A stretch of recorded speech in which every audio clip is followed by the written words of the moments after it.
$1 की कीमत 90 रुपए। जी हां, भारतीय रुपया अपने इतिहास के सबसे निचले स्तर पर आ गिरा है। यह सिर्फ कोई नंबर नहीं है, यह हमारी पूरी इकोनॉमी के लिए एक बहुत बड़ी चेतावनी है। और अब सवाल यह है जो हम सबके मन में है, रुपए की यह गिरावट आखिर कहां जाकर रुकेगी? जरा सोचिए, 1947 में $1 1 के बराबर हुआ करता था, और आज उसी $1 के लिए हमें 90 रुपए देने पड़ रहे हैं। आज की हमारी इस पड़ताल का सबसे बड़ा और सबसे जरूरी सवाल यही है, क्या ये सिर्फ एक मामूली आर्थिक उतार चढ़ाव है या फिर भारतीय रुपए पर कोई सोचा समझा हमला किया जा रहा है? ये कोई आम न्यूज एनालिसिस नहीं है, बल्कि ये एक इकोनॉमिक थ्रिलर है। और अगर आपने इसे बीच में छोड़ा तो यकीन मानिए आप सबसे बड़ा राज जानने से चूक जाएंगे। स्क्रीन पर इस नंबर को ध्यान से देखिए। यह हमारी नई और काफी चिंताजनक हकीकत है। इसका सीधा सा मतलब है कि अब हमें एक अमेरिकी डॉलर खरीदने के लिए 90 रुपए चुकाने होंगे। सिर्फ ये एक आंकड़ा हमारी अर्थव्यवस्था की मौजूदा हालत की पूरी कहानी खुद बयां कर रहा है। पिछले कुछ दिनों से आप मीडिया में हर जगह यही सुर्खियां देख रहे होंगे। हर तरफ बस एक ही चर्चा है, रुपया धड़ाम से गिर गया, रुपया बहुत ज्यादा कमजोर हो गया। लेकिन क्या कहानी बस इतनी ही है, या फिर सच कुछ और है जिसे शायद हमसे छुपाया जा रहा है? तो ठीक है, चलिए अब इस केस फाइल में और गहराई से उतरते हैं। देखिए, इस कहानी के दो पहलू हैं और हमें दोनों को बिना किसी पक्षपात के समझना होगा। हमारी इस इन्वेस्टिगेशन का पहला पड़ाव है दुनिया का सबसे ताकतवर संदिग्ध। इस केस में ना दो बिल्कुल अलग अलग थ्योरीज चल रही हैं। पहली थ्योरी ये कहती है कि रुपया खुद ही कमजोर हो गया है, मतलब हमारी अपनी इकोनॉमी में ही कुछ गड़बड़ है। और दूसरी थ्योरी ये कहती है कि नहीं, रुपया कमजोर नहीं हुआ है, बल्कि डॉलर इतना ज्यादा मजबूत हो गया है कि उसके सामने बाकी सब छोटे नजर आ रहे हैं। हमारी वित्त मंत्री ने भी इसी दूसरी थ्योरी की तरफ इशारा किया था। पर आखिर सच क्या है? चलिए सबूतों की पड़ताल करते हैं। हमारा पहला और सबसे बड़ा सस्पेक्ट है अमेरिकी डॉलर। देखिए, जब अमेरिका का सेंट्रल बैंक यानी कि फेडरल रिजर्व अपनी ब्याज दरें बढ़ाता है ना, तो वो पूरी दुनिया के पैसे के लिए एक चुंबक की तरह काम करने लगता है। दुनिया भर के इन्वेस्टर्स अपना पैसा अमेरिका में लगाना चाहते हैं क्योंकि उन्हें डॉलर में ज्यादा रिटर्न जो मिलता है।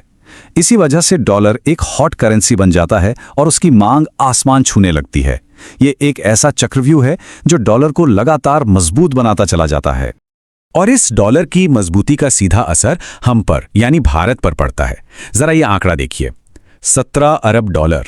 ये वो रकम है जो फॉरेन पोर्टफोलियो इन्वेस्टर्स यानी एफपीआईज ने सिर्फ इसी साल भारत से बाहर निकाल ली है। जब इतना सारा डॉलर देश से बाहर चला जाता है तो मार्केट में डॉलर की कमी हो जाती है और रुपए पर जबरदस्त दबाव बनता है। तो सवाल ये उठता है कि क्या सारा का सारा दोष सिर्फ डॉलर का है? लेकिन क्या हो अगर सबसे बड़ा खतरा बाहर से नहीं बल्कि हमारी अपनी अर्थव्यवस्था के अंदर से ही पैदा हो रहा हो? कहीं ऐसा तो नहीं कि हम अपनी ही बनाई हुई मुश्किल में फंस गए हैं? चलिए इसकी भी जांच करते हैं। अच्छा, इस केस को समझने के लिए एक बहुत जरूरी सबूत है ट्रेड डेफिसिट, जिसे हम व्यापार घाटा भी कहते हैं।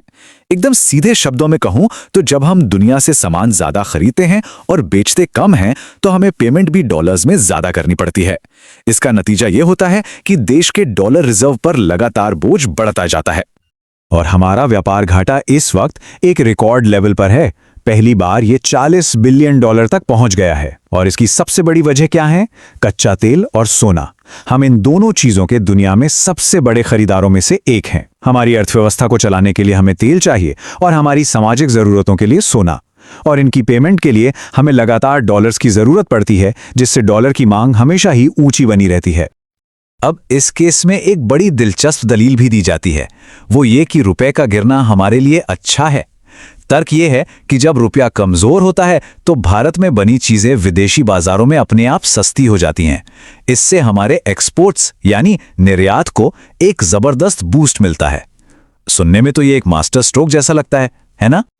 लेकिन आंकड़े एक बिल्कुल ही अलग कहानी सुनाते हैं। पिछले एक दशक में रुपया डॉलर के मुकाबले 35% से भी ज्यादा गिरा है। पर क्या उसी हिसाब से हमारा एक्सपोर्ट बढ़ा? नहीं। पूरी दुनिया के एक्सपोर्ट में हमारा हिस्सा आज भी सिर्फ 2% पर ही अटका हुआ है। ये आंकड़े साफ साफ दिखाते हैं कि रुपए की गिरावट के बावजूद हमारे निर्यात में वैसी बढ़ोतरी नहीं हुई जिसकी उम्मीद की जा रही थी। और इससे इस दलील पर एक बहुत बड़ा सवाल खड़ा हो जाता है।